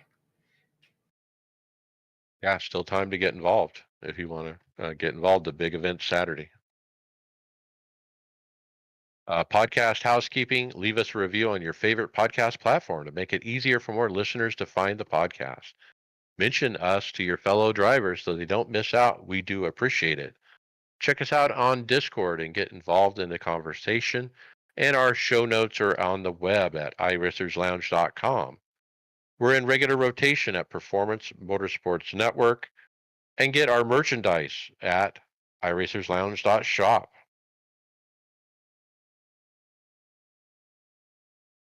All right, John, tell us about a 35K rig. Well, I want one. That's what I can tell you about it. I did watch this video, and Charlie Ferrer got a $35,000 Podium One motion rig with, I think these are 43-inch triples. Got a fourth monitor on the top, but this thing rocks. He went through great details what it has, and this thing is turnkey. I mean, everything is preloaded on the PC. You plug it in. It came in a huge crate assembled for him. So my advice after watching this video is, guys, if you got 35 grand, buy it today. Now, one thing I noticed is that if he's got the triples, full out there, and even with that aspect ratio, you can see his dashboard because they're so tall. He's got enough space. That's why I love these giant triples, David. That's my next thing I want to get is the giant triples like 43s. Yeah, I think my wife walked over my shoulder. She said, "What you looking at?" I said, "This guy built a $35,000 rig." She said, "Divorce." Now, John, the difference here is you could go yourself and buy all these parts and you could put this rig together and it would cost a lot less than $35,000. So the reason it's that much is it's turnkey, like you said. He's paying for a service. These guys are based out of Nashville. They have a new warehouse they just put together. It's really nice. He's got staff. Right now, like he's flying to LA to install a couple rigs. Like he goes out and installs them too. Like he'll show up when the crate shows up and he'll tweak it and make sure it's right. So you can really get the white glove service. Like if you buy this from this guy, you're not turning a wrench. You're not putting anything together. This guy's putting everything together for you. He's installing the software. He's configuring everything. You're just sitting down and literally racing. So I'm going to make a guess. The hardware is 25K. Probably a good guess I mean, because the 35K is shipping and everything. the service alone is just worth it. I mean, for example, I bet you I've had my rig now. This month will be a year actually, and I bet you not until this month I got my FOV right. Just tweaking it, moving it around, actually knowing what to do. I mean, I got thousands of minutes of YouTube FOV videos, and it took those SimLab monitor mounts just to get the distortion out where I can line everything all up. But yeah, I would have paid just for that. Well, my conclusion on this was, so yeah, I mean, like you said, David, it's 25,000 bucks worth of hardware. But if you got 25 to spend on hardware, you probably somebody's got another 10 just to let somebody do this for you, set it up and get it right. And you might be working a job where you don't have $10,000 worth of time to put into it. Yeah, I'm really impressed with these guys, Podium One Racing out of Nashville. Follow them on Instagram and watch their journey.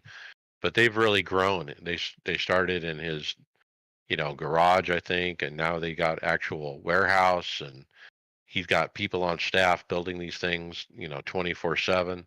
He's got he's got more orders than he knows what to do with, apparently, too.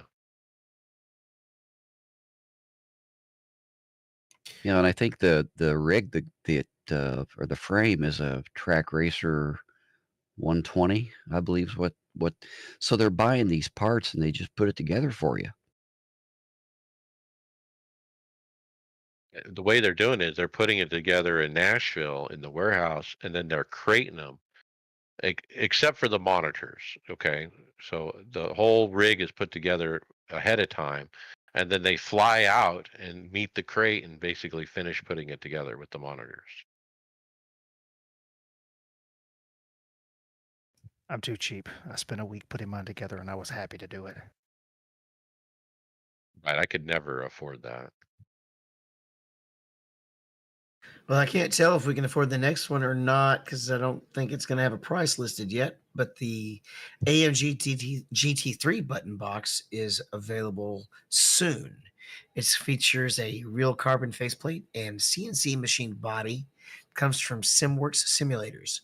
It looks nice. It's obviously modeled off of the actual internals of a Mercedes GT3. Yeah, very cool.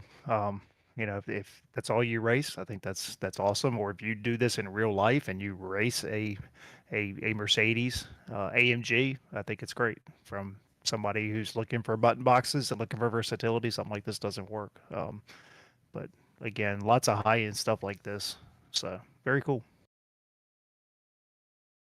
That brake bias button up at the top, or the knob, that's unique. It's kind of set up above the actual button box, kind of on its own. I haven't seen that before.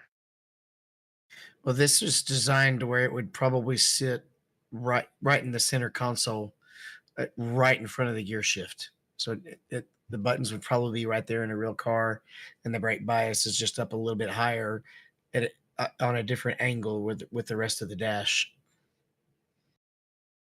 Now it says available soon. We don't have a price. It's not on their website, but it is a beauty. So we'll be talking about this one again.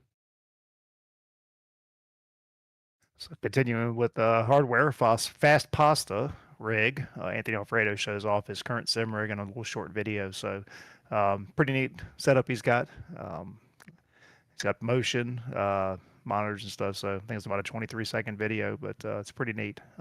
It's nice to see drivers kind of showing off what they've got. I always enjoy that. Yeah, and you get to see his streaming equipment too if you're interested in such things. He's got that new Logitech light bars above the left and right monitor to light up his face for the video. He's got a mic, a really nice mic stand to get that mic down in his face and so forth.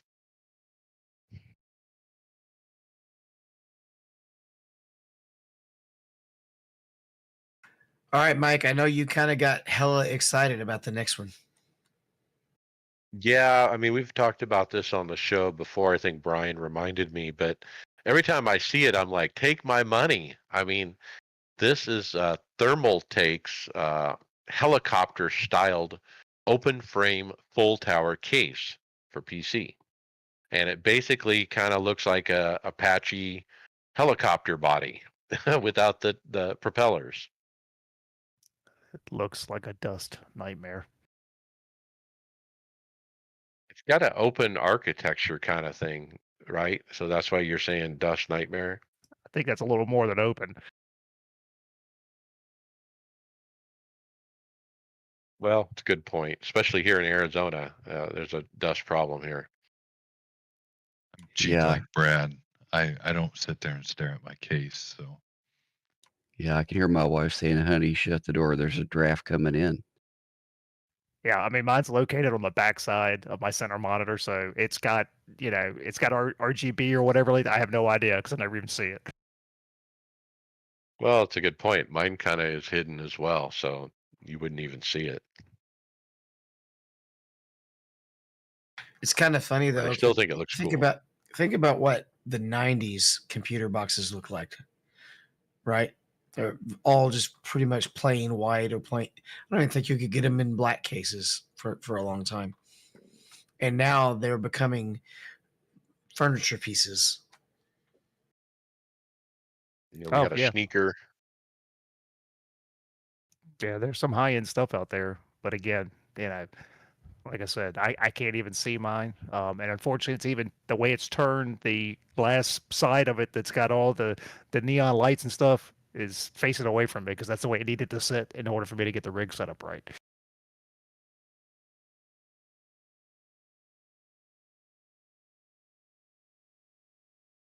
All right, Mac. This next one's interesting. Is it some kind of DIY formula room?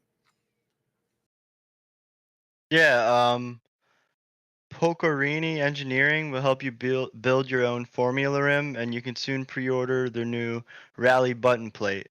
This actually looks like a pretty cool rim. Um, I can't see what the DIY part of it though. Is that just you pick what buttons you want type thing?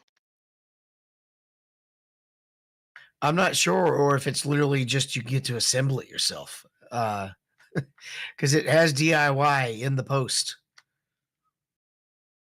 Well, what you do is you go to their website,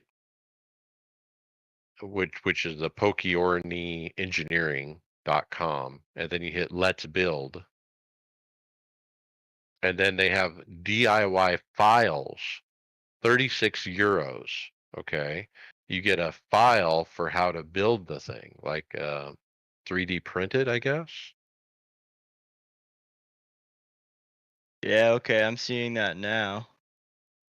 Anybody got a 3D printer laying around that can borrow? At my school, actually. So is it almost just like a file for a parts list type thing, and then like the 3D printing files, probably? Because obviously you'd have to buy the switches and stuff too. See, if you scroll down, you can see some of the other accessories like that you buy to go with this what you're printing.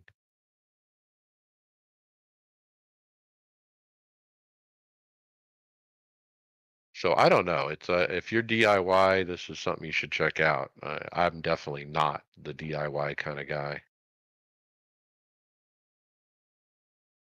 Oh, I see. They have the DIY projects, so all the wheels, and then they have all the DIY parts. So you can go and buy each part separately, and then just actually build the wheel then. So do they sell the parts too? Yeah, they have like the computer boards and stuff for them, it looks like, the screens, the buttons. I mean, looking just at the Instagram account, I mean, there's some great looking stuff on here. But again, I'm like Mike. Yeah, I'm not my wheelhouse.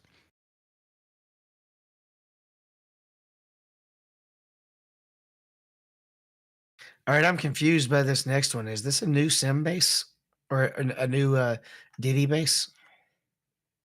Yeah, it's V&M. We know them from their pedals. They came onto the scene I don't know, in the last year or so with some pedals. They're from Vietnam.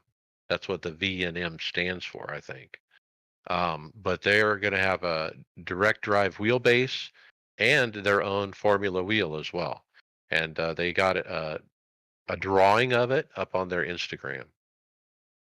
They have a D-shaped wheel as well. So more a GT type wheel.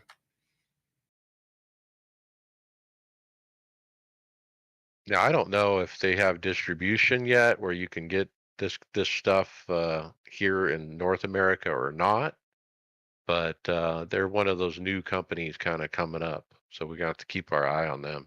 But it looks like they're going to have a direct drive base for sure. It looks like Advanced Sim Racing sells the V&M products. Oh, there you go. They don't have the wheel on here though, just the pedals and shifters and stuff like that. Yeah, they only gave us a drawing of that direct drive, but we do have an actual photo of the D-shaped Alcantara version wheel. It looks very, very similar to the Sim Magic.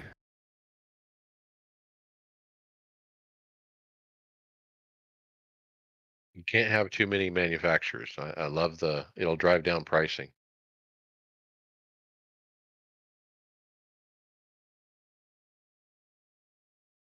Well, they're well known for their pedals, Mike, but we have Huskinville with a new mag shift handbrake. Boy, this thing is a beauty. I like the look of it. We've seen this before a week or two ago, but now we have a video from Dave Cam. And so, yeah, like I said, it's a beauty. Um, and it works with magnets. They have like a magnet thing in it, for the switch part of it. I haven't watched this video yet, but just by looks, I got a Huskenfeld shifter, the original one, and this is a night and day difference between looks on quality. I mean, the original one, it's just simple. It does its job. It shifts. And yeah, I'd love to have this someday. Yeah, Well, it's this on is the not list. a Tall, shifter. This isn't is it? a handbrake. Oh, shit. Oh, it No, is. Oh, yeah, no, it is a sequential shifter. Excuse yeah. me. it's Why was a- I thinking handbrake? They have a handbrake that's rather similar to it. So, yeah, this is on the wish list for me. Oh, well, it says handbrake on our script. That's why I was thinking So handbrake. wait, so what is it now? Is it a shifter or a handbrake? Shifter. It's a shifter, yes. Yeah, it's actually a shifter slash button box. It's got 3 buttons on it that you can program in about, I think, 6 different functions according to Dave Cam, and he drooled on this thing. He said it's the best of the best, but it ain't cheap. But I've got the Sprint pedals. They're one of the original um, companies that got into this market years and years ago, and they literally stand behind everything they do. I mean, I can't tell you how well their customer service is. People that buy stuff second and third hand will have an issue and reach out and they'll send them parts. So again, great support. That's why I went with them when I built my rig this time for pedals. It's like, you know what, I drooled over these years ago. I'm just going to go ahead and pull the trigger. So this is on the wish list. My hope one day is that they come out with, because they have the upgrade from the Sprints to the Ultimates. I hope they go from Ultimates to hydraulic setup. I could buy that. That's my dream. I've had hydraulics. That's what I had. I had Mike's pedals, the main performance pedals on my rig years ago, which was nice. But I really do like the Sprints. I really do, and they're bulletproof. I mean, they're basically bulletproof. Is there a problem with elastomers wearing out or getting fragile or? No, I don't think so. And you know what? If they did, I probably if I called them, they'd probably send me a new set at no charge. Right. Now, like I'm on so I got the Ultimates. I think there's 5 stiffness settings, 5 being the stiffest, and I'm on 4. And my first 1 or 2% is kind of just a tick soft. then it gets hard. So I'm thinking about actually upping it to the 5-step. Well, you want a little, you want that little bit of dead zone. So that's to simulate from the pad going to the rotor. So you want that. You want, that's the way they're designed. They're designed to give you that little bit of dead zone right there at the beginning. So, I mean, again, I've Like run a mine real with car. just like a real car. So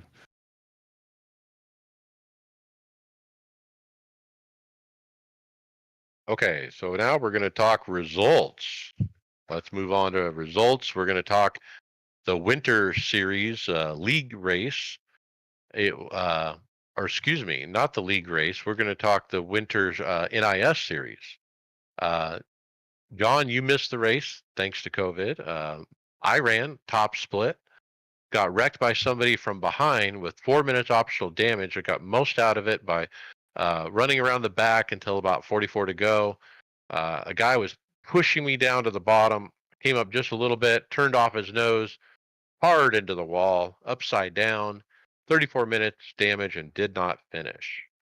David, you were don't have your finisher. Well, this is actually the league. We put the league here at the top. This is actually supposed to be the league because that's Oh, kind of I the only see. thing we've got going on now. So you didn't put. I don't. Where did you put Winter Series? Did you put it down towards the bottom? We've been doing Winter Series first. I didn't do it. It's at the top. Yeah, that's what this is at the top. So Well, that confused me. All I'll right, so put how'd you league at do the in the top. league race? There was a league race last night. Oh well, I guess I forgot about it because I wrecked out so early. Oh yeah, you left pretty quick, huh? Nah, I was slow and started just trying to get fast, and in the process, put it in the wall coming out of the bus stop. Meatball. It's just I had no speed, and not. I guess just rusty from not really spending any other time practicing on that track other than the 1 hour before the race. So whatever. It's Watkins Glen. Not my best track anyway. Yeah, Greg ran with us. Greg Hectus got a P5. Nice run for him. I ran, I think I finished 18th. I think I got what I deserved. Pretty uneventful race. And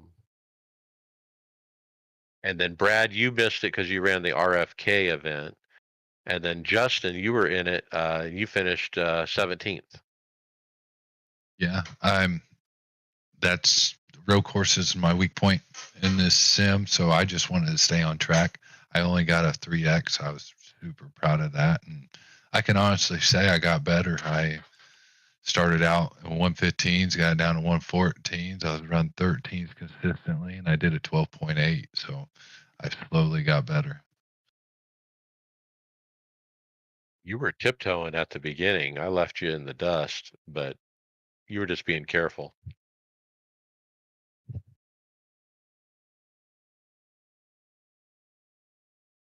Okay, what else do we got?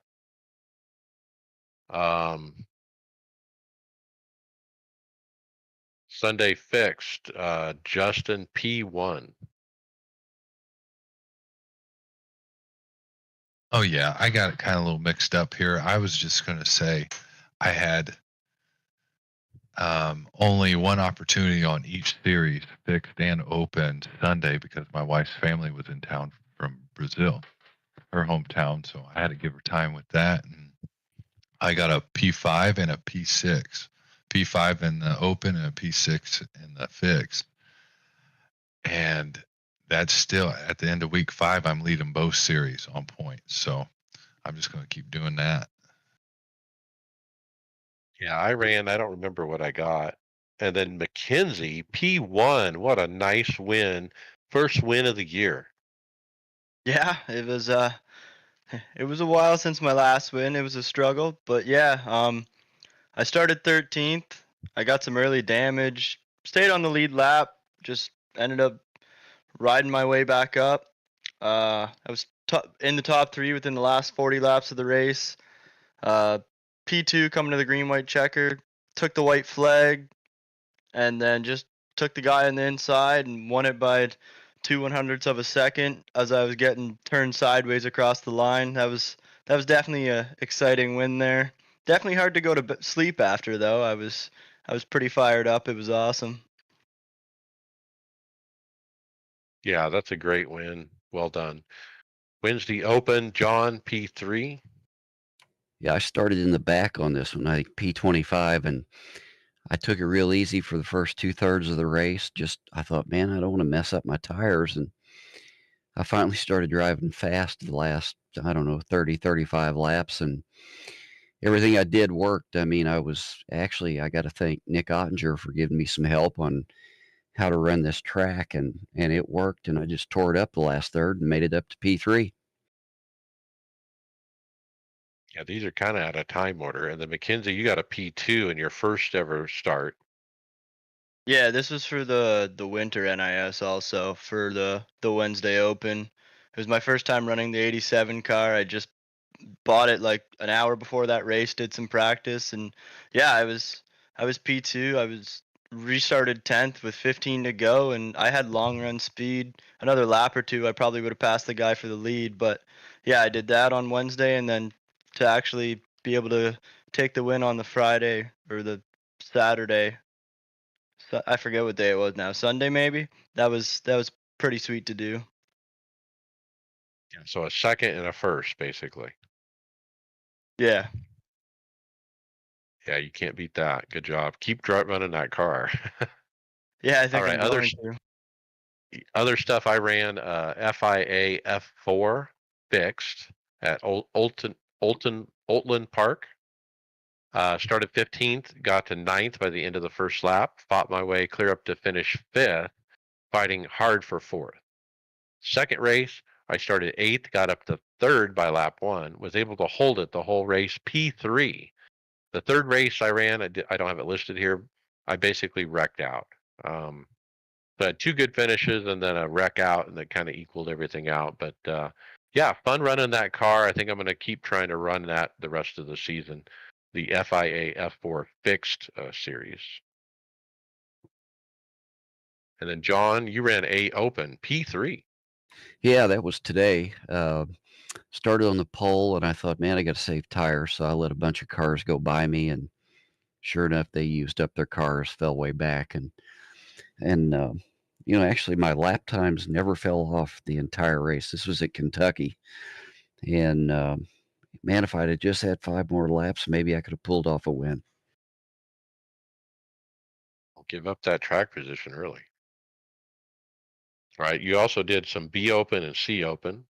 Yeah, I've done a lot of those this week. Sitting here at home with COVID, I've had nothing else to do. So, but on the B Opens, I've had some good races, bad races. I started P23 on one of them and finished P2 on one race. Another race, I finished P23 because I just banged the heck out of the wall coming out of turn 2 3 times.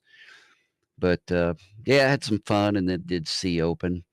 Ran 4 of them this week, and I was either really good or really bad.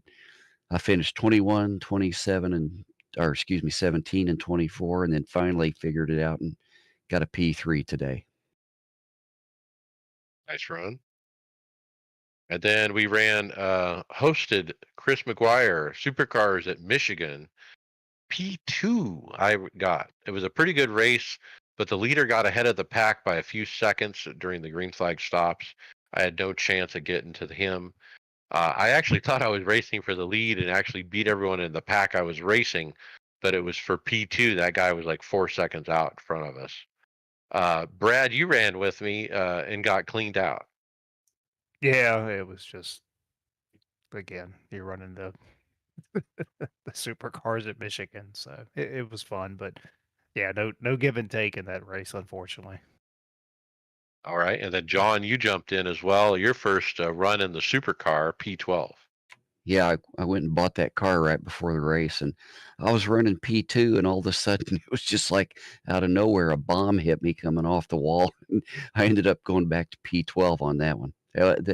Those races are fun, but nobody's safe. Yeah, and the races kept going, so I continued on. I They actually ran one of the new tracks after that one, and I skipped it because I didn't own it. But the one after that was 87s at Talladega. Started in the back. I was in the hunt with the white, like hunt to win. I was like right there, but I got wrecked on the white. Then we ran the 87s at Charlotte, and I actually missed the start because the beta UI sucks. It says can't connect to server. So I click it again. Can't connect to server. I click it again. Can't connect to server. Well, I'm out of time now, so I open the website and I'm able to join. Now, what happens when they take away the website after January 1st in this situation? And I can't go to the website as a backup plan. I mean, how am I going to? I have to reboot my computer. I mean, it sucked. But anyway, I missed the start. Got out there and ran the race anyway. John, you ran with me on this one. Yeah, once again, I'm cruising along doing great and got took out. Some guy banged on me 3 times and third time's a charm. He knocked me out. Right. And then the final race was trucks at Dirt Bristol. I started dead last and finished P10. And that's it. Let's jump to final thoughts. David Hall. Earlier, we were talking about gift ideas. Another really good gift idea would be get yourself some iRacing merch, iRacers podcast merch. So go to the store, buy you something. There's a lot of really neat stuff on there. Yeah, get yourself a Christmas present. Brian McCubbin. So the winter refresh is still in progress. Everything's going well. I'm really kind of enjoying taking my time to set everything back up the way I want it, and just the more work I do, the more I chomp at the bit to get back in. So hopefully we'll see some track time really soon. All right, Brad Wren, final thought. I had a good time with the RFK holiday race. It was fun, but looking forward to getting back to do some official racing. Some A Open, maybe some B, and then think I'm still going to try to do the road series where it's a different car, different track every week. So I think this week's Laguna Seca and the GT4 Mercedes. So I'm going to try to get that in before the end of the week as well. So should be fun. All right, very good. John Curley, final thought. Oh, just gonna keep running some of the NASCAR A, B, and C races, and I got to get that I rating up. I know we're not supposed to worry about it, but I do. So just having fun in the new rig. Well, for NIS next year, remember what division you're in for the whole year is set at what I rating you are at the beginning of the Daytona 500 week. And so you want to get it to where you want to run for the year. So if you want to get, you want to get your I rating up, so you're in a decent division. All right, Justin Pearson, final thought. Not much here. I'm just like I mentioned before. I'm in that points battle. I got Indy tonight. I haven't turned a lap yet, so we'll see how this goes. I've been lucky on a lot of those races, but we'll try to keep that going. We'll see what happens. That'll be a nice championship. Keep at it. All right, Mackenzie Stevens, final thought. Yeah, not too much. Hoping I can get another win in before the end of the year here. Not a lot of time to do it, but mainly just I want to work on my I rating, get in a better division for NIS there. So that's what I'm planning to do. Well, keep running that car. I mean, you got a second and a first. I mean, you'll just stack them up, man. Yeah, I don't know if it was that car or just that car and that track where I was fast, but yeah, I'm gonna keep trying it. All right, my final thoughts. Yeah, just getting back in the groove of racing again, and it's been nice. Had a lot of fun in the FIA F4 races. I think it's because I like the track and I know it pretty well. We'll see about next week, though. I don't even know what the track is, but if it's not a good track, it might be a little different. But hey, that's all I got. So we'll see you on the track later. Okay, title ideas. I like the carrot one. I like that one too. or 3 or 4. Yeah, All either right, one of those. everyone vote. Yeah, I'm good with the carrot one. All right, that's it. 4 it is. Eat boiled carrots. Good show, guys. All right, good job. See you guys. Mike, did I miss something, or did you add a lot of late stuff? Because I finished. I thought I was all finished up on the script at like 5 o'clock, and then I just noticed a whole bunch of stuff was on there at the end.